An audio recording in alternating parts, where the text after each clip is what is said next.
Season 41, Episode 2. We're the Buffs, here to recap it. Last week wasn't the best look. I was sick. Something else was wrong. We weren't at our right locations. I'm back at the right location. Gideon's at his new apartment. That's right. Yeah. Podcast gear still in transit. So we'll get the full setup soon. Sorry we're late. We're late because I was in the middle of the woods in New Jersey, and that's the only context that I'm given. Yep. Yeah, guys, we couldn't do the recap. Usually we do it the day after, but we couldn't because Adam was roaming the woods of New Jersey, so we apologize. I have a good reason. I just don't want to share it. It's classified. It's classified, yes. What isn't classified is boom, Bochy's gone. My Look at that. We gotta start it next week. I'm gonna have a graphic where I put X's over the people that are eliminated. But go check out our fantasy draft if you haven't. These are our teams. Oh man, Gideon's team is not looking good. Nope. 3 people gone. 3 people gone from my team. Oh. Yep. Man. But just so you can see our faces here. Yeah, man. Not looking good for you. But remember, all you got to do is have the winner on your team. We're not doing points or anything this time. But Sarah, Bochy, who else? Eric. Oh, tough losses. But you got Chantel. She seems to be doing good. Deshaun seems to be in a good position. Danny, I feel like a lot of people think Danny's getting a potential winners at it. So those are the teams so far. I will say I didn't have any. I was just telling Gideon this. I didn't have any spoilers. I avoided them all. The one I did see somehow was I saw someone commented on one of our recaps, the boot list, and I was like, oh no, and I covered up my screen and just barely. It was on our fantasy draft. Just barely I could make out Eric and Sarah, who had already been gone. And then the next one was Bochy. So it was like the one spoiler I had. But we were kind of right? We were like, Bochy is either going to be an early boot or a winner or make it to the finale. That's what we said. That's the prediction we had. And, just to jump right in it, yeah, Bochy, he had all these preconceived notions about him before the show aired. Everybody was like, he's going to be the next Russell Hantz or the next Jacob Derwin. Or he's going to just try to scramble, strategize all the time. He's going to be nothing but strategy, and he's either going to flame out or be a glorious character. I don't know if this can classify as a flame out, though, because he never really flamed. Right. Yeah, he everyone was like, oh, he's the villain. He's the Russell. He's the, he's the Parv. He's the Tyson, the coach. He's the villain. But it seemed like everyone liked him. It wasn't like he didn't vibe well. It's just it seemed like he was well liked. He didn't do anything to rub people the wrong way. And then with the public, public opinion on him changed. People liked him then too. So I don't know what it was preseason that made people think that he was going to be a villain. Maybe just because he kind of looks like one. I don't know. But no, he was likable. It's just Voch. He can never get his footing in the game. Yeah.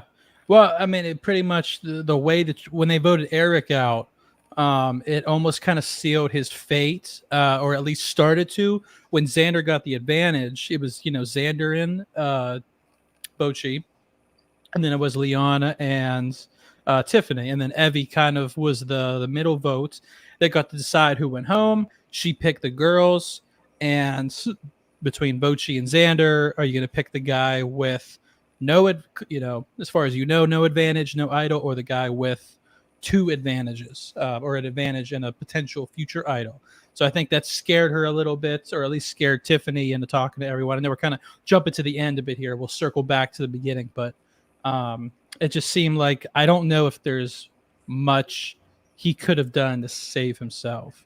I feel like once Eric went home, that was yeah. And Eric going home.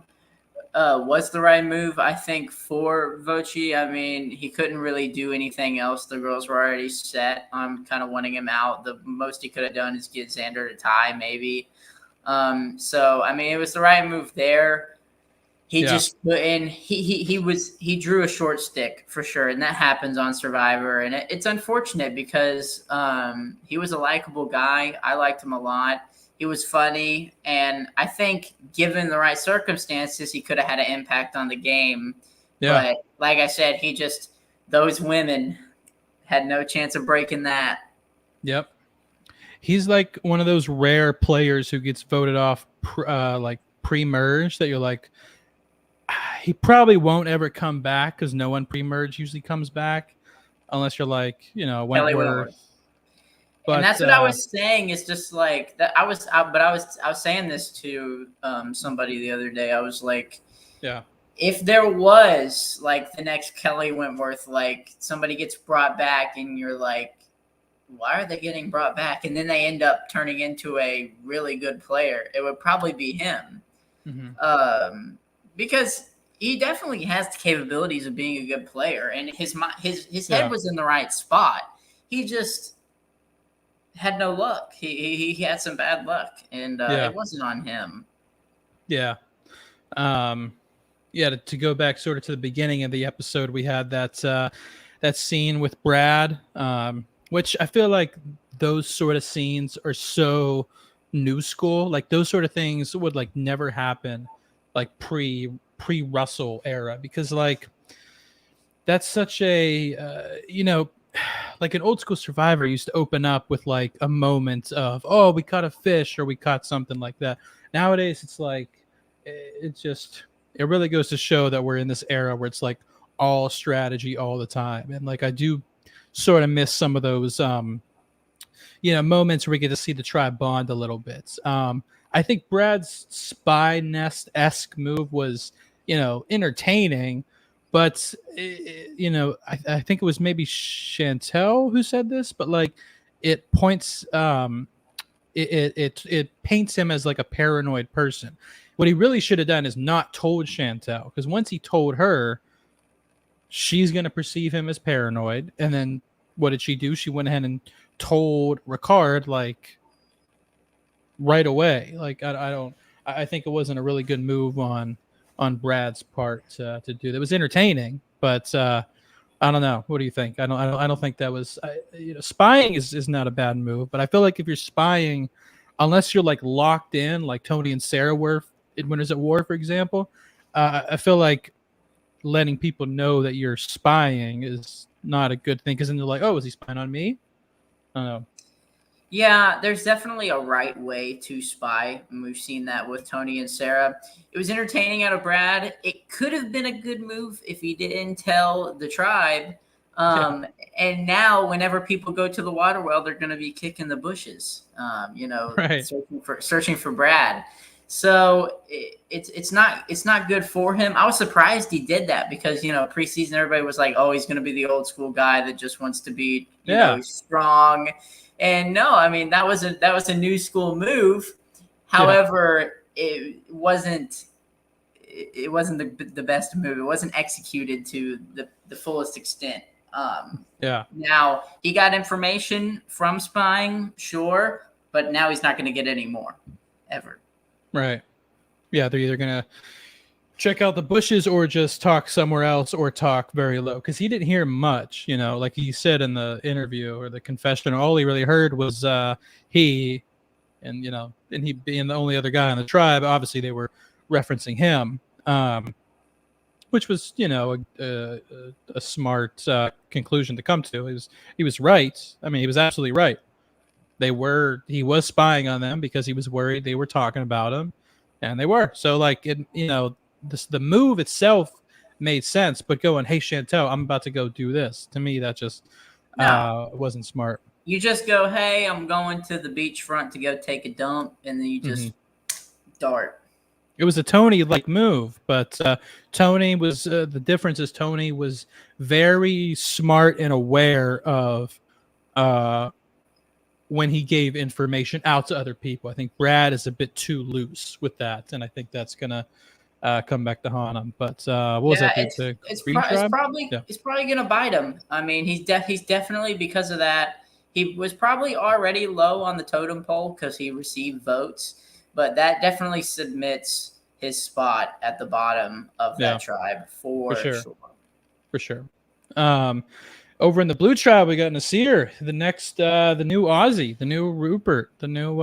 He's bringing back the old, the old strategy of being the provider, and I wouldn't have guessed it. Not that he's simply just because the fact that, like, you look at someone like Aussie, it's just clear that he's such an outdoors guy. With Nasir, based on a little bit of press they gave, he didn't come across as that, but man, it seems like he's the guy that is the outdoors guy this season.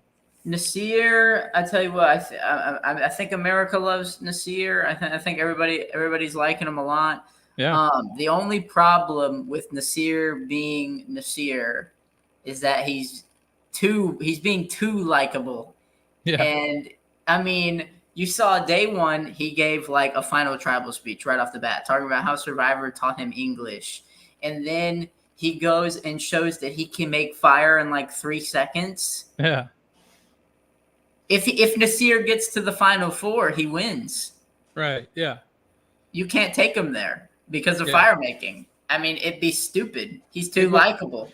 What he should have done was, even though he knew how to make fire, he could have been like, "Oh yeah, I think you're supposed to do it this way, right?" Or he could have, added a little bit of like, hustled them a little bit. He was just like, "Oh, fire! Watch this! Blindfold behind the back, toss the flint up, do a little chuckle, bam! There's your fire." Yeah, Nasir had that little hiccup where he spread to the women of the tribe that Danny and Deshaun were looking for the idol, and then that ended up biting him later. However, it seemed like he was getting his footing back in the game. Yeah. However, and Sydney says in her confessional, originally we were just trying to learn as much as we could so we could kick him off. But I'm actually starting to like him. I want to keep him around. Yeah. But Sydney, I can guarantee you aren't going to want to keep him around post-merge because he will be a problem. Yeah. I do like how they kind of bounce between the 3 tribes before the challenge. Because over in the Yellow Tribe, we had Xander. I love that he's taking these risks. I mean, I feel like that's, especially in this new era, I feel like he gets it. He's one of the people of this season that's getting it the quickest at like exactly what this season has to offer with this whole taking the risk with the idol. But he's playing a bold game. I do like that he's taking risks, but I feel like he's the same thing with who are we talking about at the beginning? With Brad. It's like you gotta be very limited with the information you give off. I feel like Xander told everyone about all of his secrets so quick. I guess it saved them this episode because it made them scared to vote for him, but I feel like in the long run, it's going to hurt him giving away so much information so soon. I don't know. What about you? Yeah, there is a level where you're being too honest with your tribe, and Xander's definitely there. However, I think when you're playing such a bold and risky game like Xander is right off the bat, I thought this guy was an app developer. You need to think about mathematical risk. The taking the risk and protecting your vote for the extra vote. I think that was a good move to take the risk because you get to know Danny. Danny seems like he's going to protect his vote. Seems like a pretty straightforward old school guy. He'll probably protect. And then also, if you lose your vote for the first tribal, it's usually, like we were talking about our last recap, it's usually not a split vote or anything like that. And so you don't really need it for that first tribal. So that was a good move.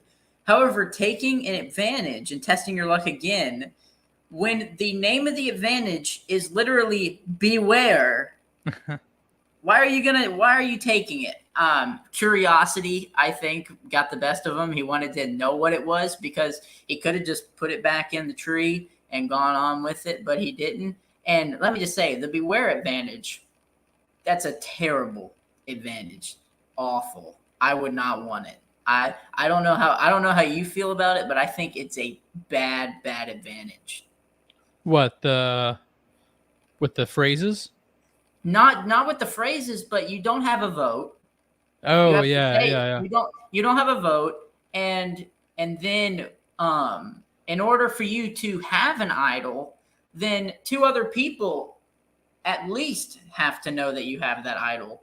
yeah, The way I would like to play Survivor if I ever got on was don't tell anybody I have an idol. I wouldn't right, want that. I wouldn't want other people to know I have it.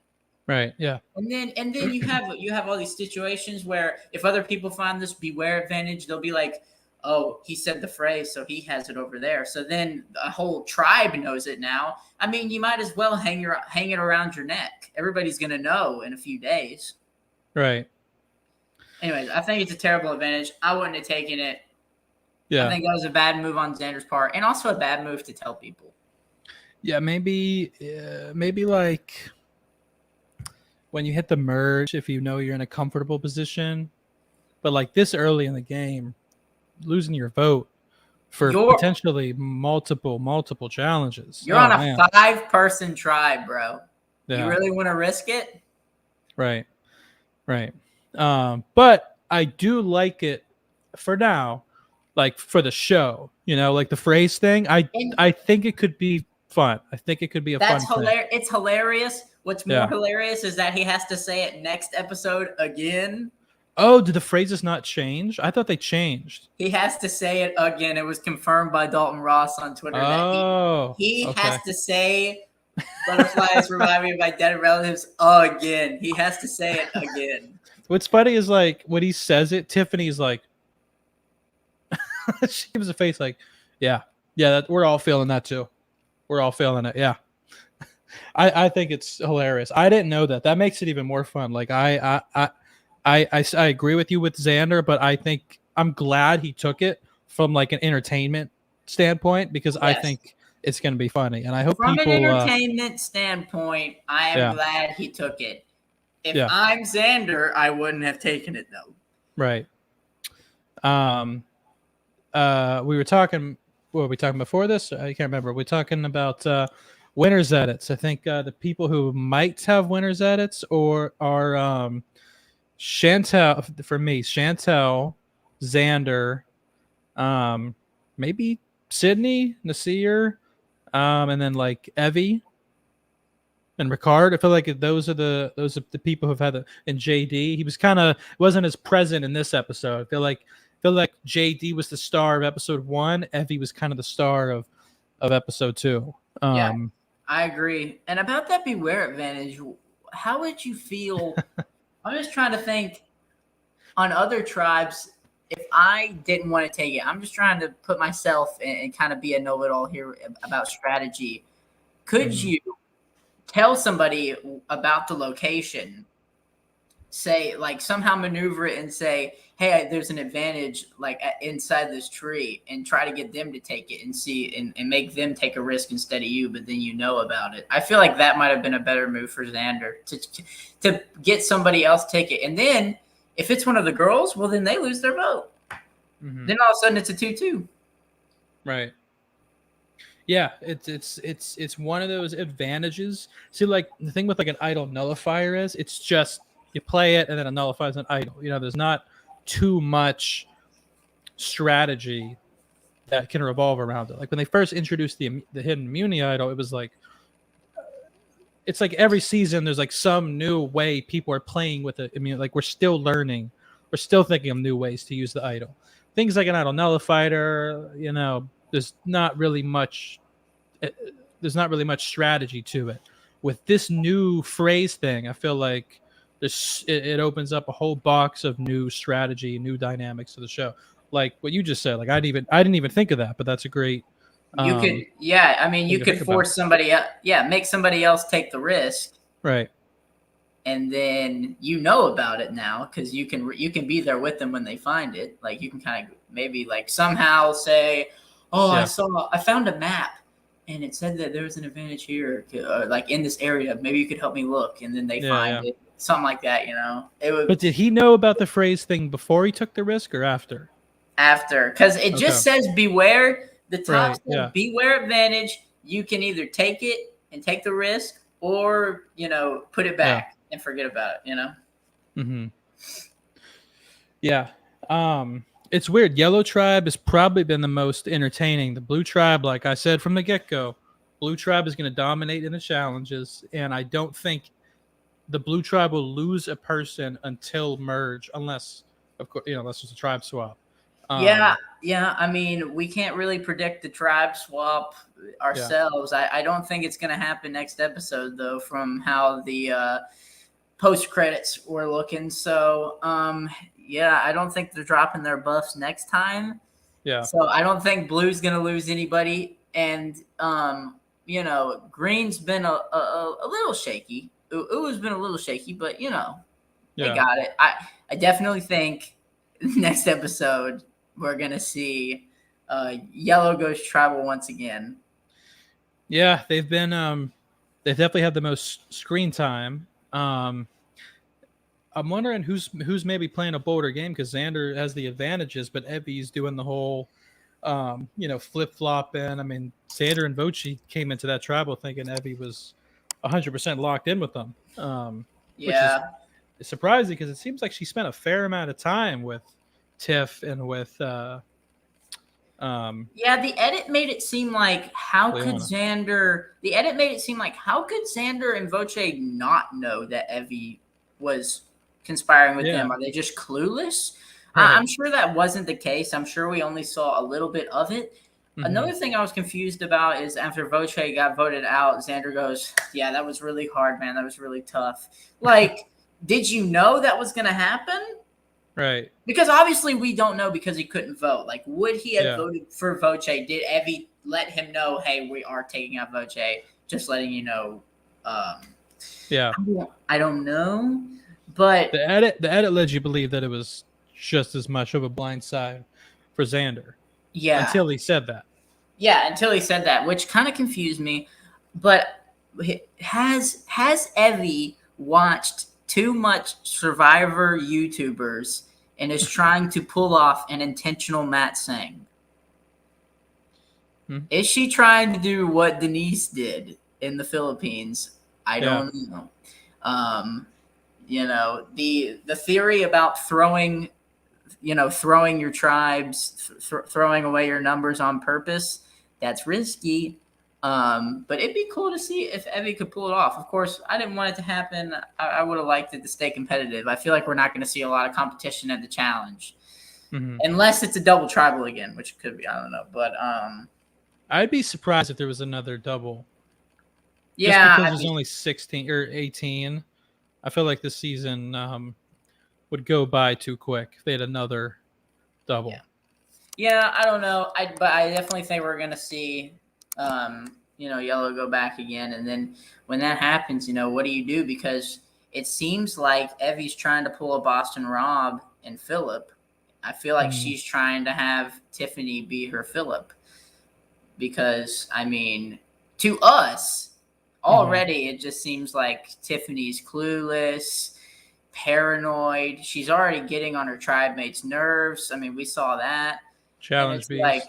I mean, if Tiffany survives, maybe the next vote. I think if Tiffany survives the next vote, I think she's going to the final 3. Yeah, if Yellow goes back, it's got to be Xander, right? I mean, those it's 3 gotta girls be. are locked. Yeah, it's got to be, because at this point, if I'm in Evie's position, then I would take out Xander and just keep Tiffany on my arm, because she's not doing nothing. Tiffany's not doing anything except being paranoid. Yeah, which is surprising, because if you would have asked me pre-game, who's the most mellow, relaxed person, I don't know if I would have said her, for sure Tiffany, but she definitely would have been someone I would have considered. It seems like her and Brad have been the 2 paranoia people, the older people, which is the 2 oldest.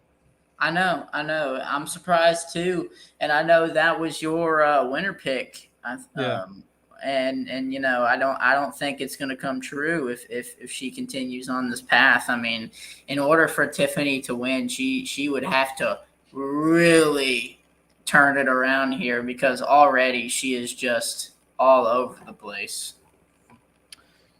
Yeah, I mean, Ricard was technically my winner pick. I guess technically I did say Tiffany, but Ricard was only not my winner pick because, like we said, he got too much. He got the winner preseason edit. He got like way Yeah, too much. He's like on the cover yeah, of every thumbnail. I know. Ricard was just too good. He was too good to be true for me. Yeah, but yeah, I mean, Deshaun hasn't really had too much of an edit. The only time he's gotten screen time was because you can't really count the water challenge because that's by default, and then he got chosen to do the walk, the summit, which so far I've liked the summits. I want to see if they lead to anything once we start either tribe swapping or to the merge. But so far, I like it because they've done summit-like things before, like in Australia. Was another season they did a summit stuff in, but and it didn't really end up leading to anything. It might, So yeah. I mean, it might lead to some cross-tribal alliances already. yeah, You know, Evie, she might have shared a little too much on the summit. I don't know. I was looking at Twitter during Evie's summit, and that whole time Boston Rob started tweeting loose lips sink sink ships. ships. Yeah, I was like, Yeah. okay. Yeah, yeah. If you had to pick like 3 most likely to win and 3 most likely like probably have no chance to win, what would be your picks? So no chance to win. Probably, I would say number one is probably Tiffany. No chance to win. Mm-hmm. Then, no chance. Nasir, because he's too big of a threat already. Mm-hmm. I think Nasir has no chance unless he just goes on a crazy challenge run. Yeah. And then Erica's just been invisible. Yeah. Yeah, I'd probably So, say my 3 are Erica, Jenny, who it's we talked last week about the either a rogue vote or just like I don't know. It seems like Jenny's awareness of the game just isn't all there. I would say Jenny, Erica, and probably what's her name? Next to Brad. Why can't I never remember her name? next Heather. to Heather. She's become invisible too. 3 most likely to win. If I had to pick, I'm gonna go ahead and say Chantel, who I wish I picked instead of Tiffany. Ricard, I'll still throw him up there, and guess I gotta say Evie. I mean, Yeah, I would say Chantel. The winners edits are probably Chantel, Evie, and maybe JD. Maybe. I feel like Chantel would kill it in Final Tribal. Like I feel like she would. Yeah, I feel like. Yeah, I mean like she's a pastor, so yeah. she Right. I guess she preaches. I guess so. Yeah. Yeah. Yeah, Tiffany in that challenge though. Greatest tribal performance of all. No, I'm just kidding. She's terrible, dude. I mean, we might have finally found somebody worse at challenges than Sandra. Yeah. Well, yeah, mafia pastor. But she made the excuse of can't go one podcast without an ambulance. That's New York for you. What's unfortunate is that now we both live in New York, so it's probably going to happen at least once for each of us. I live in Harlem, I'll probably get some. Yeah, Bed-Stuy. What was I saying? Tiffany, she used the excuse of, her lack of food, lack of sleep, but it's not like everyone has that. You know what I mean? It's not like she's the only. It's not like she was stuck on exile or something. Everyone has that. I mean, I guess Heather is about her age. She set out, but I mean, Chantel, no, Liana was actually low key really good in the challenge. They didn't really show her run too much because they were kind of just focused on Jeff yelling at Tiffany, "Come on, Tiff, pick it up." Um, but Liana killed it. And I'm glad. Yeah, Liana really made up ground. Yeah. To where they got close. Close. Yeah. Yeah, I mean it seemed like because of Tiffany they weren't even gonna make it. Yeah. There. But it's like they completely turned it around with Liana's run and swim. I love how she fell off. She fell off crawling. Yeah, I don't know Like how you do that. I don't know. Hey, all I have to say is I know of a certain individual who was terrible at challenges, who was great with women, and who had terrible balance and even fell off while he was scooting along, and he ended up winning the game. And that man's name is Chris Daughtry. So don't count her out just yet. Chris did win. Definitely not count her out. Definitely still rooting for her. Her and Ricard were my 2 winner picks. But yeah, not a bad episode. I mean, it's always tough when you got 3 tribes or 3 or more tribes because you have to show at least each tribe twice, and then because it's 3 tribes. Once you find out which tribe is going to council, you pretty much don't even show the other 2 beyond that point. It's just I feel like we've had about 5 minutes of screen time from Blue. Yeah, which is weird because they seem like, well, it's not weird. It's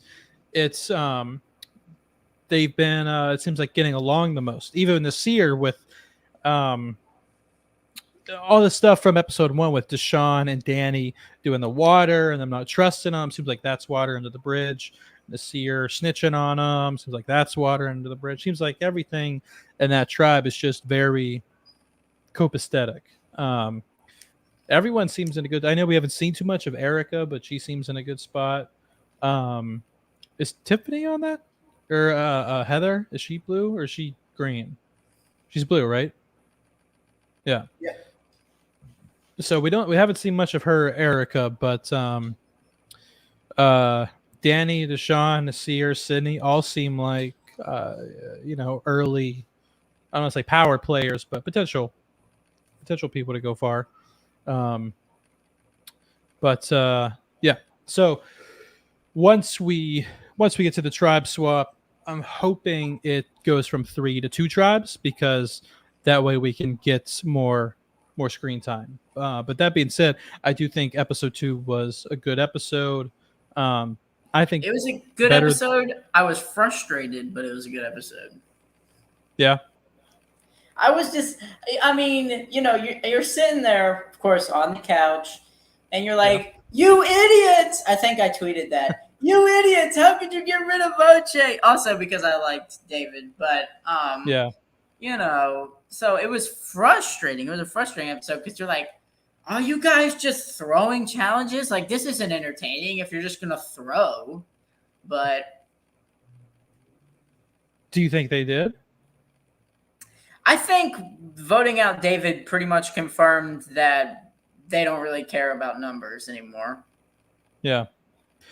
Well, I mean, yeah, when you got a couple successful Matt Sings in the last, 10 or so years, it's hard who succeeded? Who did an intentional Matt Sang other than Denise? Well, Denise's wasn't intentional. Well, who did an intentional Matt Sang then?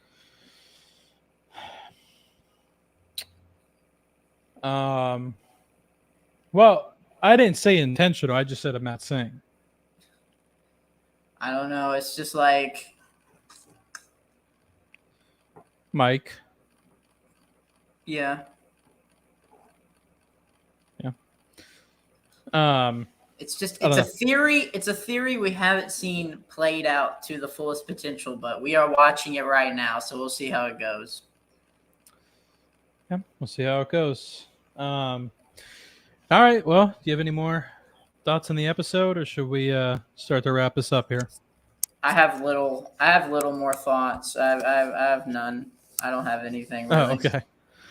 All right, guys. Well, this was an episode 2 recap. Thanks for all that are watching live. And to those who are going to watch later, and if you're not watching, then you are listening on Spotify, Google Podcasts, or Apple Podcasts, because you can find us on all three. The link to those are in the description.